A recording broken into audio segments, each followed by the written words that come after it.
बागेश्वर धाम के महंत पंडित धीरेन्द्र कृष्ण शास्त्री हमेशा अपने बयानों को लेकर चर्चा में बने रहते हैं। हाल ही में वे एक समिट में शामिल हुए जहां उन्होंने बदलते समाज, धर्म और इतिहास को लेकर खुलकर अपनी राय रखी। इस दौरान उन्होंने कहा कि वे चाहते हैं कोई भी हिंदू ना रहे, कोई भी मुसलमान ना रहे, कोई भी ईसाई ना रहे, बल्कि सब सनातनी हो जाए। समिट के दौरान जब धीरेन्द्र शास्त्री से पूछा गया कि वह बुंदेलखंड से आते हैं, जहां हमेशा से गंगा जमुनी तहजीब रही है, तो उन्होंने इस बात से साफ इनकार कर दिया। उन्होंने कहा कि बुंदेलखंड में ऐसा कुछ नहीं है।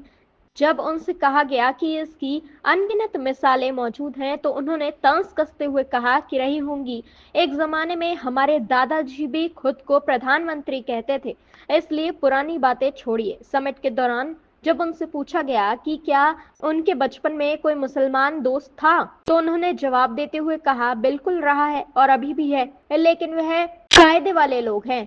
हमें मुसलमानों से कोई दिक्कत नहीं है, बल्कि करीब 500 मुसलमान हमारे भक्त हैं, क्योंकि उन्हें पता है कि हम गलत नहीं हैं। उन्होंने यह भी कहा कि उनके कई मुसलमान दोस्त रहे हैं जिनका वह बहुत सम्मान करते हैं। उन्होंने नाम लेकर बताया कि जलील खान और मुबारक खान उनके बेहद करीबी दोस्त रहे हैं। वहीं रफीक खान नाम के एक शख्स उनके सुंदरकांड पाठ में ढोलक बजाते थे, लेकिन उनके गुरु उन्हें ऐसा करने से रोकते थे। धीरेन्द्र शास्त्री से जब यह सवाल किया गया कि उनके हिंदू राष्ट्र के बयान से क्या हिंदू और मुस्लिम समुदायों के बीच खटास बढ़ सकती है, तो उन्होंने इसे पूरी तरह से नकार दिया। उन्होंने कहा, ऐसा कुछ भी नहीं होगा, क्योंकि वे खुद भी कन्वर्ट हिंदू हैं। उन्होंने यह भी कहा, अगर कोई बाप को बाप न कहे तो यह बेटे की गलती है। सनातन हमेशा से सर्वमान्य और सर्व स्वीकार्य रहा है।